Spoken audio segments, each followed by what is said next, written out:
Гледаме кадри от филма „Кръстника“. Сякаш един режисьор ги е раждал.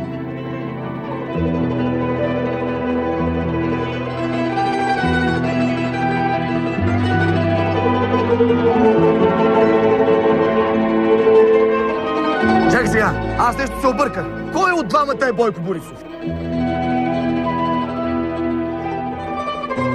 Как кой? Този до Кръстника. Аз не мога да ги разпозная.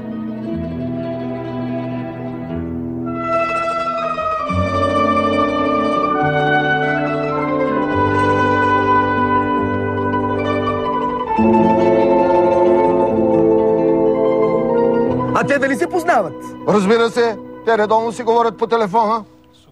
Ало! Том Корлеоне се обажда.